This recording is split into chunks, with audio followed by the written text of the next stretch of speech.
MMS के कारण जो मजदूरों का हाजिरी नहीं बन पाती। कल हम लोग यहाँ संविधान भवन में जो थे वहाँ पर नेट नहीं चल रही थी, और मनरेगा एक ऐसी योजना है जो कि ग्रामीण क्षेत्र में चलती है, वहाँ नेटवर्क का प्रॉब्लम रहता है, लाइट नहीं रहती है, और उस स्थिति में ये तकनीक का प्रयोग किया जा रहा है। हमारे यहाँ जो मजदूर हरि उरांव है, जिसने मनरेगा में काम किए थे नहर योजना में, उसने 12 दिन काम किए।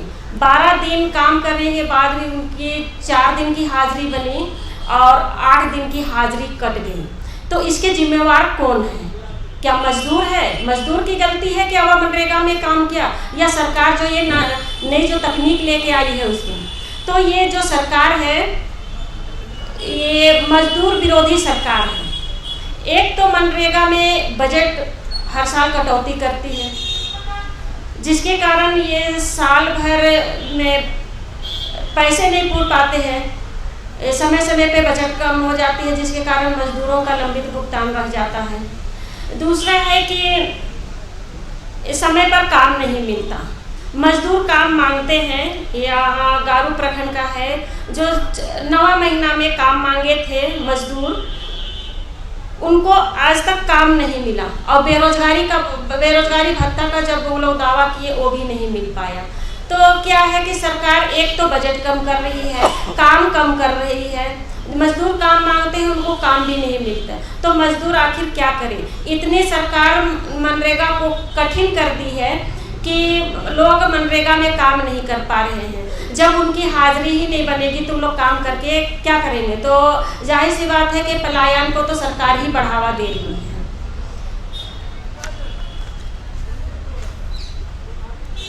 तो इस मुद्दे पर आगे हमारे जितेंद्र पासवान है, और यहाँ आए हुए सभी साथी को जिंदाबाद, सतरंगी सलाम, जोहार।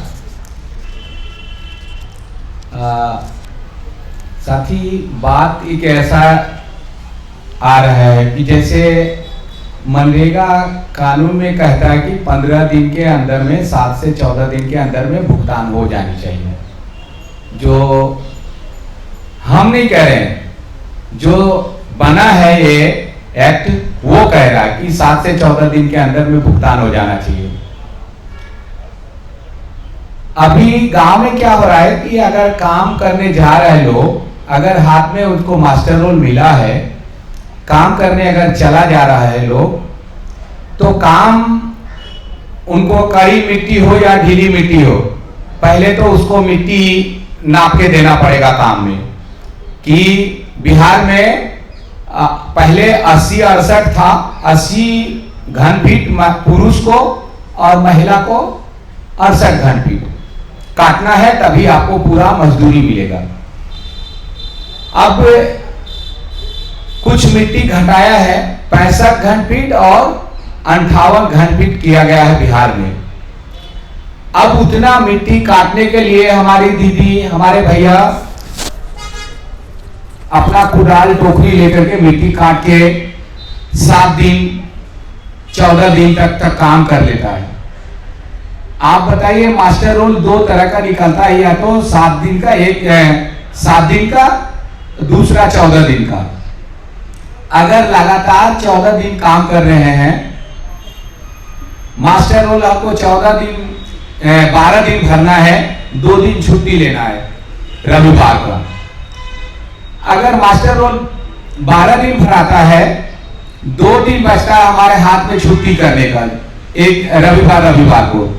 आप बताइए, 2 दिन में ये सरकार कह रही कि हम 14 दिन में आपका क्या बोलते हैं,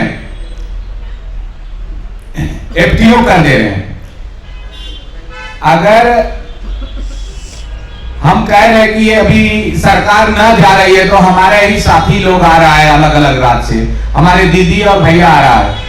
आप उन लोगों के पास आ जाइए, जंतर मंतर में हमारा कल से कार्यक्रम चलेगा, उनसे पूछ लीजिएगा, एक भी दिन पेमेंट 15 दिन के अंदर अगर हुआ हो, 7 से 14 दिन के अंदर हुआ हो, तब फिर बोलेंगे। सरकार बड़ी बड़ी बात बोल रहे हैं, कल संसद में भी बोल रहा था अलग अलग कि बजट हम भेज दे रहे हैं, पैसा 7 से 14 दिन में चला जाता है।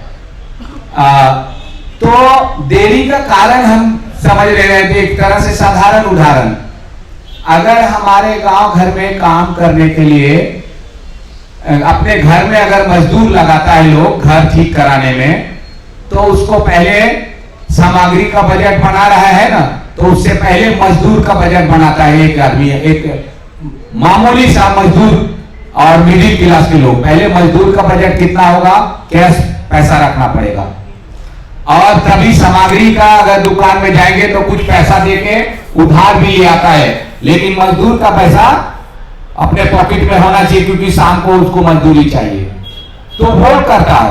पर ये सरकार क्या करता है, हर बार बजट काटता है तो मजदूरी भुगतान में देरी होगा, पॉकेट में 100 रुपया है खर्च कराता है 200 रुपया, तो मजदूरी में देरी होगा, ये कारण।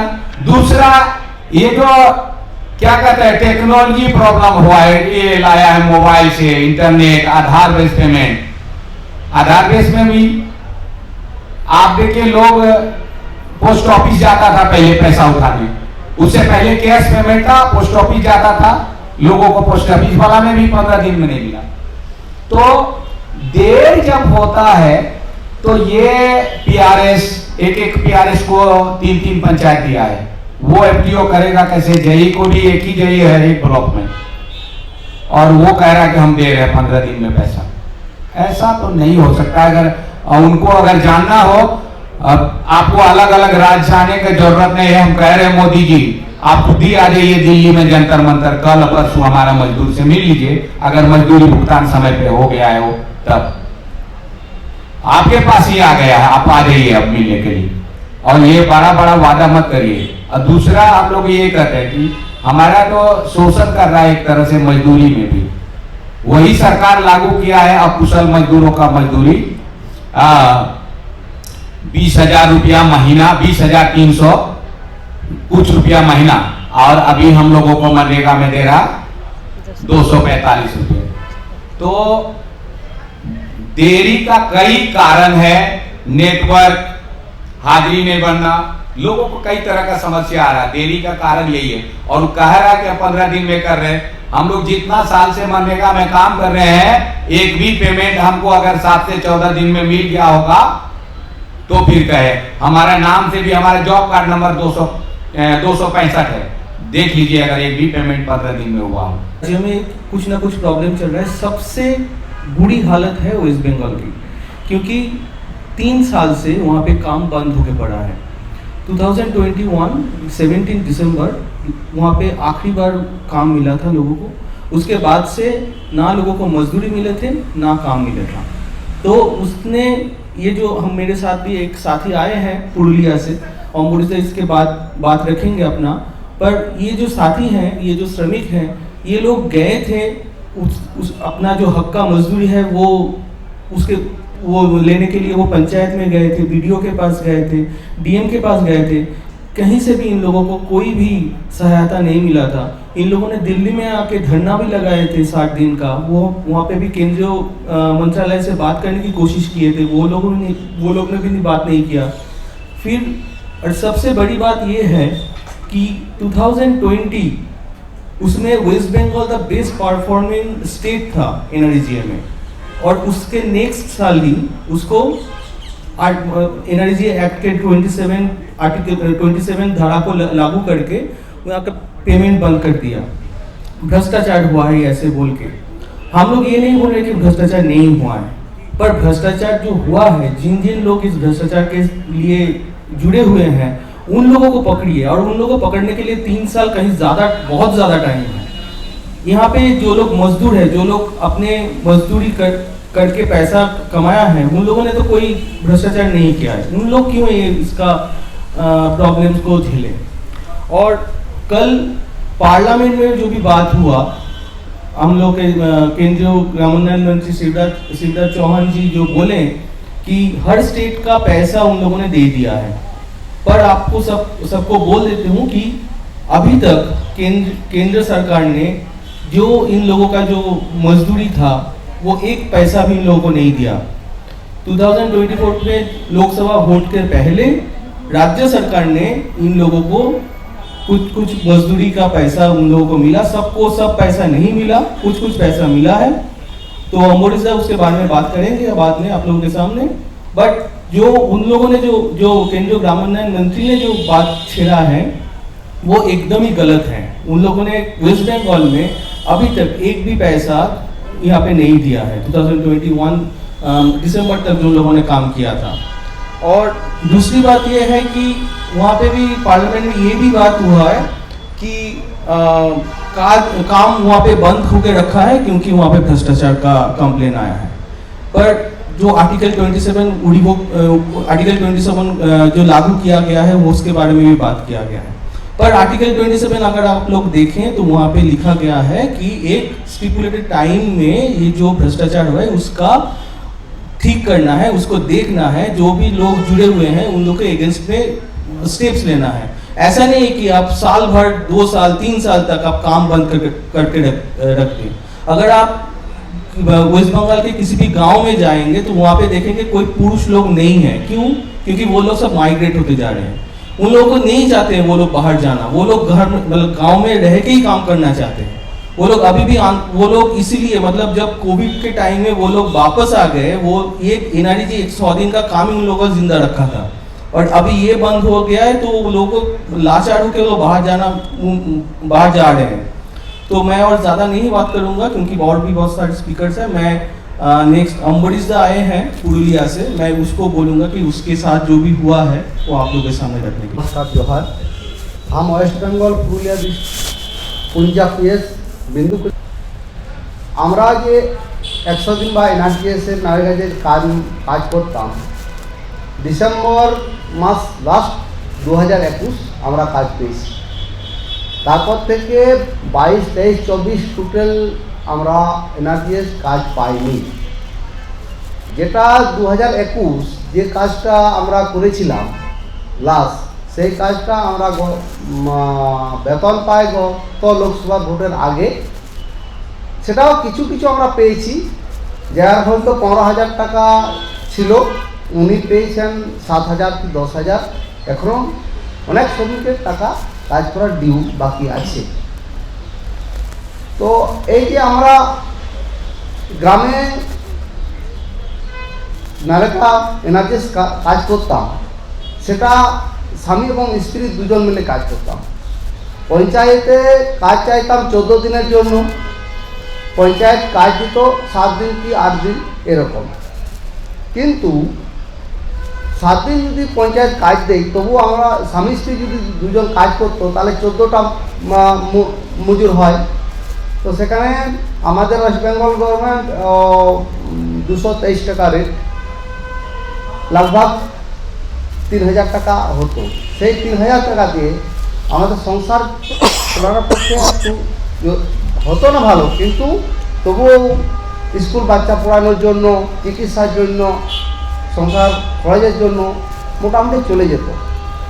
তো আজ যেহেতু 3 বছর ধরে কাজ বন্ধ, সেক্ষেত্রে গ্রামের ছেলেরা সব বাইরে চেন্নাই, কর্ণাটক, কেরলতে কাজে পালাইছে।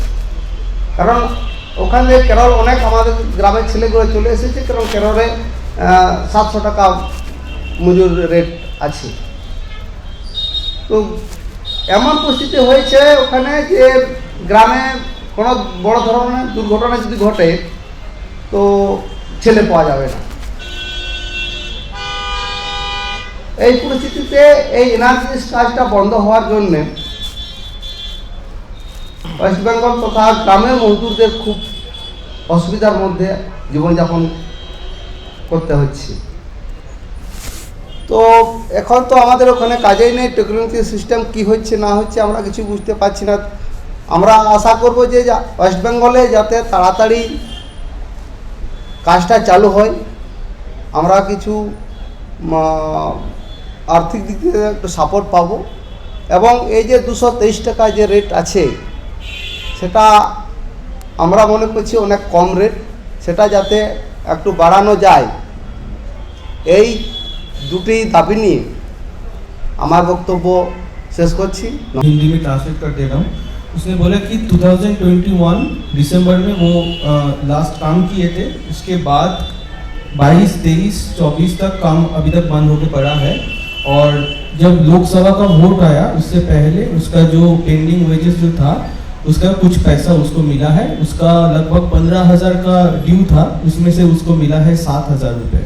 बाकी ऐसे बहुत सारे वहाँ पे मजदूर हैं जिसका ऐसे मतलब पूरा नहीं मिला, कुछ मिला है, और ऐसे भी मजदूर हैं जिसको कुछ भी नहीं मिला। और वो ये भी बोल रहे थे कि एनआरजीएस का काम वो लोग जब करते थे तो पुरुष महिला सब मतलब हस्बैंड वाइफ दोनों साथ में मिलकर करते थे, तो इसलिए पंचायत में जाके वो लोग 14 दिन का काम मांगते थे, तो उन लोगों को 14 दिन का काम नहीं मिल रहा था, 7 और 8 दिन का काम मिल रहा था। तो एक दिन का रोजगार अगर 223 रुपये का है तो वो लोगों को फैमिली में 3,000 रुपये का लगभग इनकम होता था, तो उसमें से वो लोग खर्चा निकल जाते थे। वो लोग मतलब जैसे भी किसी भी तरह अपना मतलब फैमिली चला लेते थे। बट अभी वो भी बंद हो गया है, तो जो मतलब वाइफ जो है तो उसका तो काम पूरा ही बंद हो गया है। और बाकी जो गांव में जो भी पुरुष लोग हैं तो वो लोग बाहर काम करने के लिए चले जा रहे हैं, कर्नाटक में चले जा रहे हैं, केरल में जा रहे हैं, तमिलनाडु में जा रहे हैं, तो वहाँ पे ज़्यादा मजदूरी मिलता है उन लोगों को, 700-800 रुपये ऐसे मिलता है। तो ऐसे इसलिए बोल रहे हैं कि गांव में ऐसे पूरा जैसे कि पुरुष लोग एकदम खाली हो गया है, सारे सब दीदी लोग ही है वहाँ पे। तो गांव में अगर कोई प्रॉब्लम हो गया तो वहाँ पे कोई पुरुष लोग को नहीं मिलता है। और ये भी उसने बोला है कि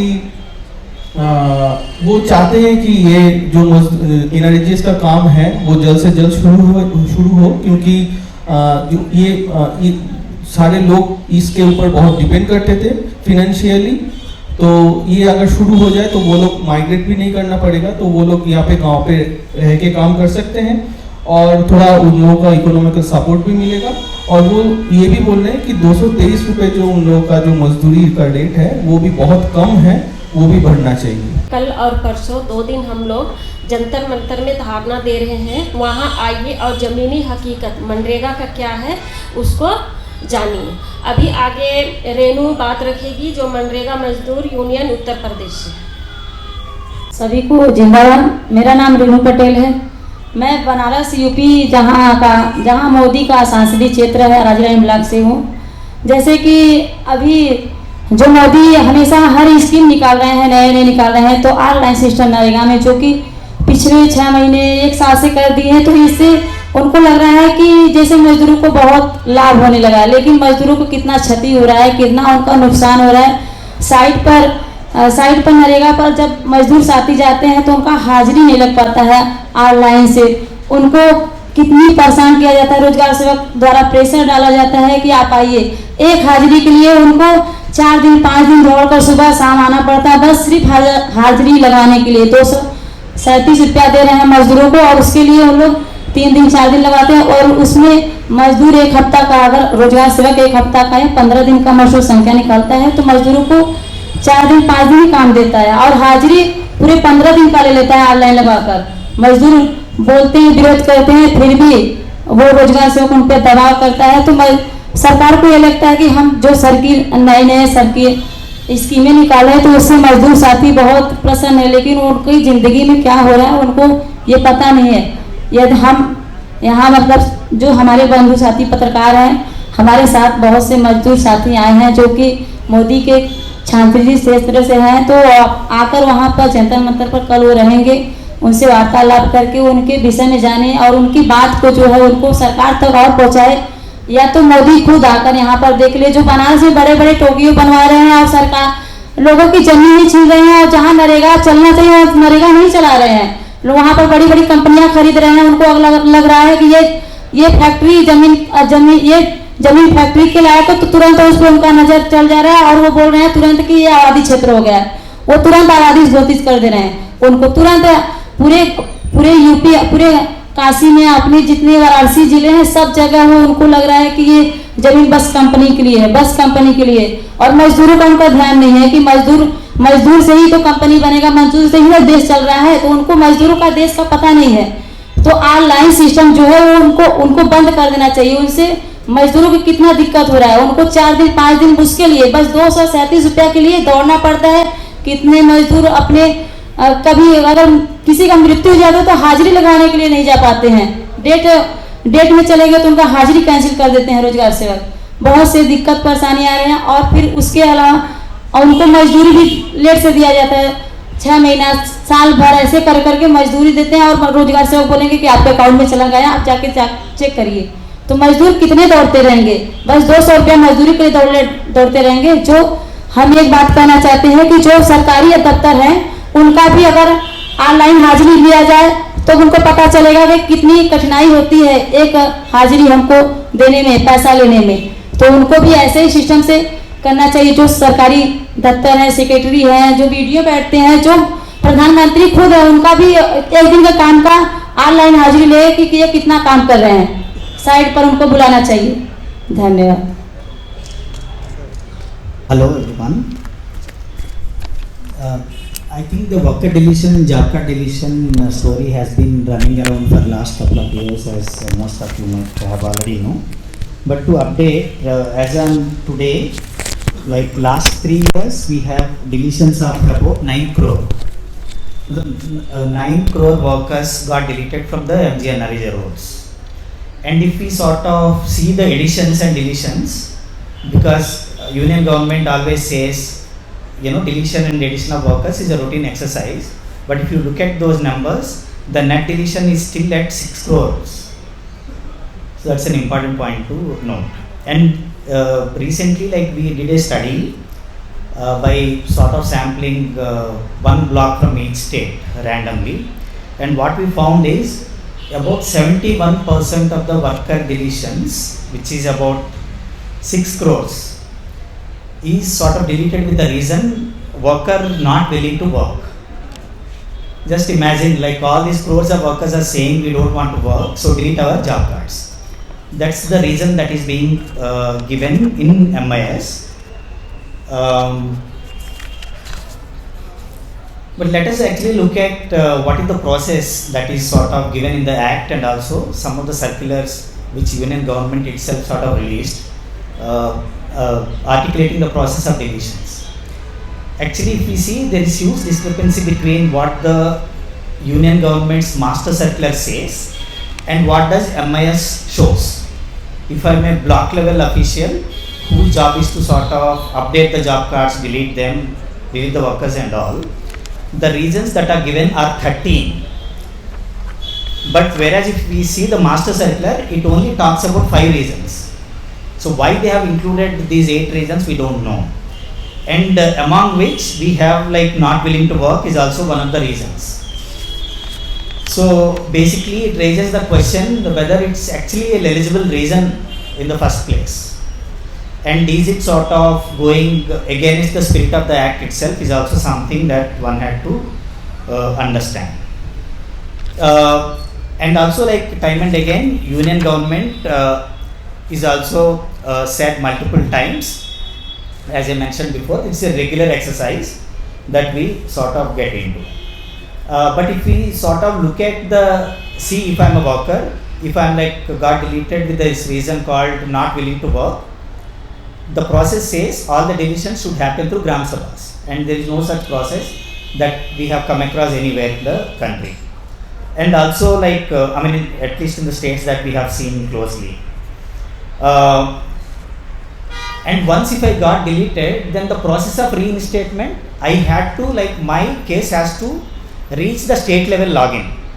So it means about 6 crore workers reinstatement can only happen in the state login, where like one person might be sitting in front of MIS, and just imagine, like if all the workers have to get reinstated, then this one person sitting in front of the computer had to like do this, which is almost like near to impossible. And one can argue ki, like why they have to get reinstated, can they be given new job card, right? That looks like a simple option. But if you sort of understand, even if I want to like get a new job card, my Aadhaar has to be de-seeded from the system at the district login. So just imagine a poor worker living in a village has to sort of now get this done at the district login, which is quite a difficult exercise. Now I will come back to like what transpired in the parliament yesterday, where the union government basically said deletions are responsibility of the state government. this is interesting on multiple counts. One aberration which I already like raised. See, MIS is designed by, it's all like designed by NIC, which is in the hands of union government. So these 13 reasons that are being given, they are like, it's not given by the state. And secondly, till now, union government hasn't come up with detailed guidelines on deletions.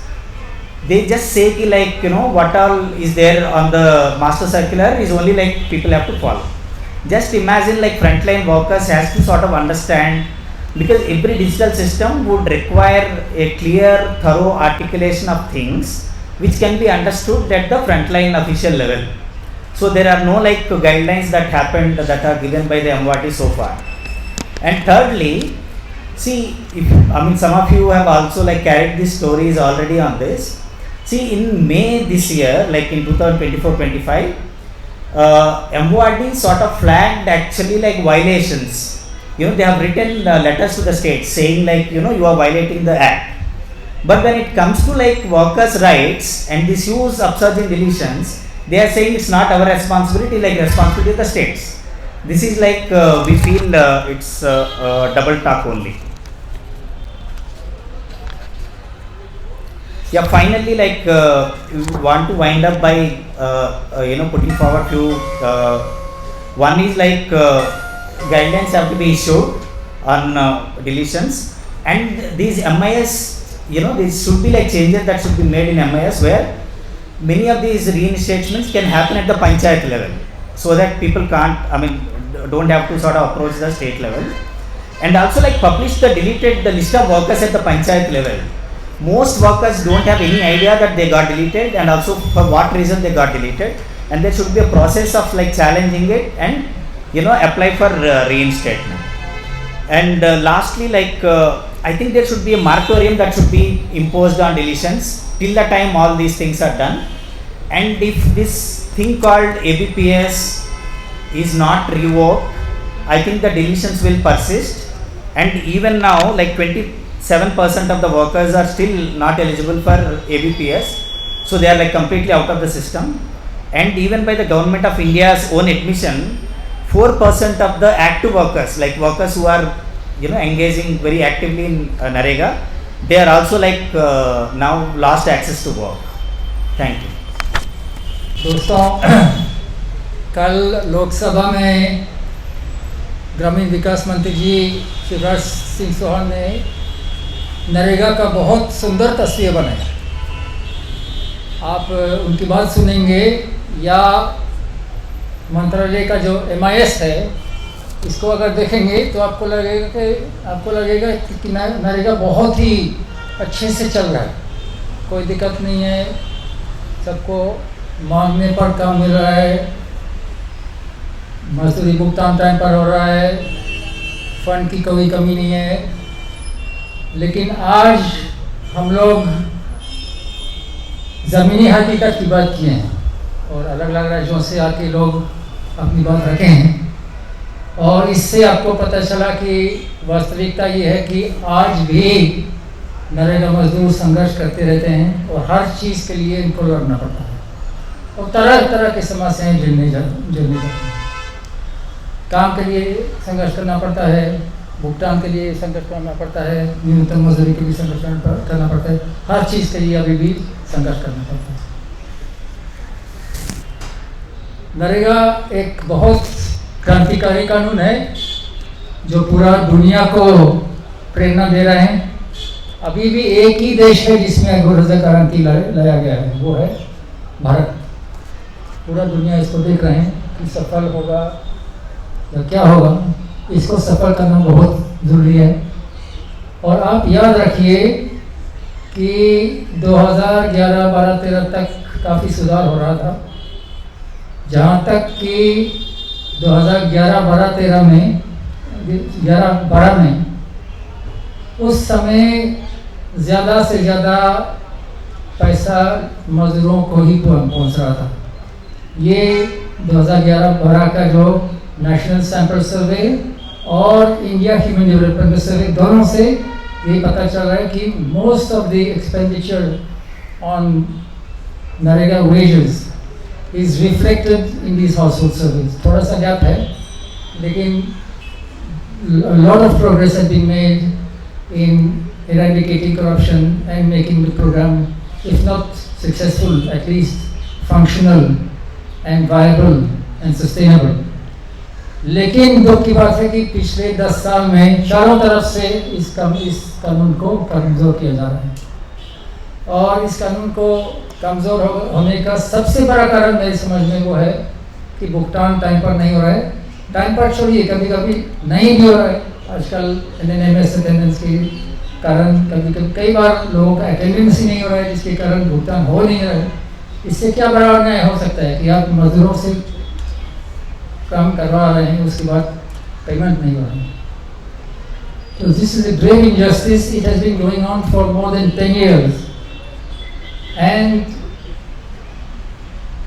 the minister has the nerve to claim in parliament that payment is being made on time in 99% of the cases. This is absolutely untrue.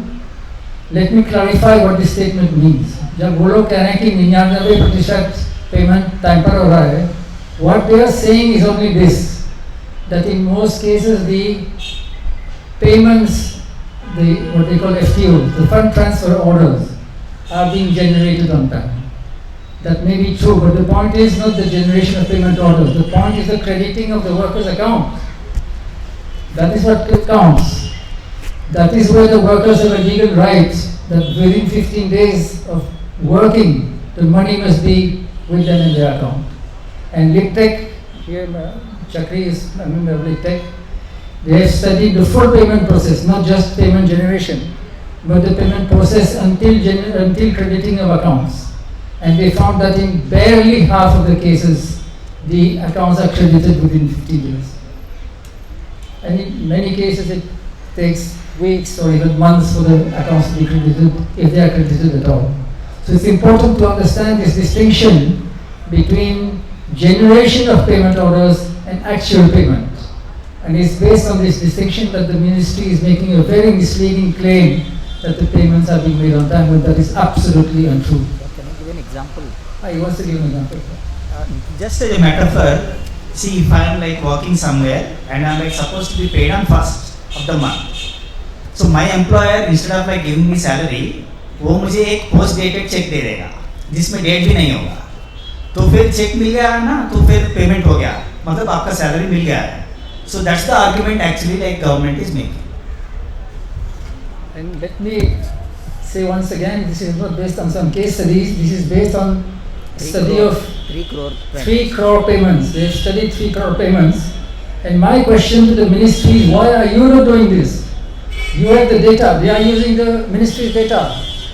The ministry is perfectly capable of doing the same analysis and disclosing data on the full payment process, how long it takes, not just to generate the order, but for the accounts to be credited. Let it disclose this information, then we will know the truth about the wage payments. Second point, why are the payments still delayed after so many years? 15 years since the bank payments have started, still the government is not able to pay on time. Why? There are various reasons, but today the main reason is chronic underfunding. Every year the budget is too little, it runs out after a few months, then the delays start, then there is a supplementary budget, again insufficient, and then huge pending wages are transferred to the next financial year, and that goes on year after year. This is the main cause now of delays in payment, और जब तक budget पर्याप्त नहीं होगा तब तक इसका इलाज नहीं होगा. Third point is that budget कम होने के कारण और पेमेंट टाइम पर नहीं होने और कभी-कभी नहीं होने के कारण लोग थक जाते हैं, मजदूर छोड़ रहे हैं. मैं झारखंड की बात कर रहा हूँ.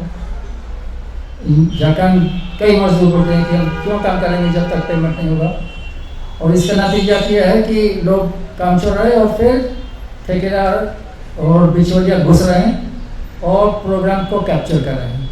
मैं फ्रैंकली कह रहा हूँ कि ये झारखंड की स्थिति है, बाकी राज्यों का नहीं पता, लेकिन मुझे पूरा विश्वास है कि ये केवल झारखंड की बात नहीं है. कई राज्यों में अभी भी काफ़ी जान है उस प्रोग्राम में, लेकिन ICU में तो इन तीनों समस्या, अंडर फंडिंग, डिले पेमेंट्स और करप्शन, तीनों का इलाज सरकार के हाथ में है, कोई मुश्किल नहीं है. All you have to do is adequate funding, then you can pay on time, and action on the crooks. Action on the crooks हो नहीं रहा है. कितने लोग नरेगा का पैसे खा रहे हैं, इनके ऊपर कितना कार्रवाई हो रहा है? कोई कार्रवाई नहीं. एंड यू कैन, आप कितना टेक्नोलॉजी लगा देंगे, NNMS, AVPS, GODs, GeoDAT, drone, face recognition, जितना लगाओ भाई, जब तक आप कार्रवाई नहीं करेंगे तो भ्रष्टाचार खत्म नहीं होगा. लेकिन आप चाहें तो केंद्र सरकार और राज्य सरकार मिलकर कार्रवाई कर सकते हैं. You just have to take random checks, catch some ठेकेदार, put 50 ठेकेदार in jail in each state. मैं वादा करता हूँ कि इससे dramatic improvement हो जाएगा. So this is the situation today. It is in the capability of the government to save this program. दुख की बात है कि इनका इच्छा नहीं है. आप याद रखिए कि मोदी सरकार आते समय ही 2014 में इस योजना को कमजोर करने की कोशिश की है.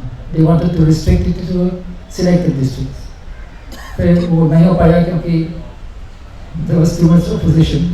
तो इसको छोड़ दिया. Then they started undermining the program in other ways. And now again they are thinking of restricting the program by capping the funds. This is another story. I'll leave it for another time. But my point is, the government can save this program, but it is not doing it. Finally, on West Bengal, should I stop? I think I'll stop.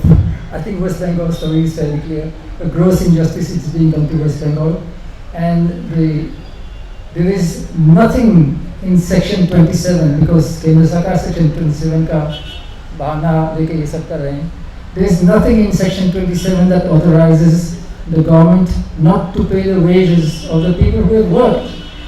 There is an authorization to temporarily suspend the program in areas where there is a corruption issue. But the people who have worked must be paid. There is nothing in Section 27 that denies that right. And if the government is serious about this dispute, let it disclose all the correspondence between the central government and the state government. It continues to refuse to do that, जिसके कारण पता नहीं चल रहा है कि वहाँ वास्तव में क्या हुआ क्या नहीं हुआ. Until the government discloses that correspondence, we cannot accept that it is acting in good faith. Thank you.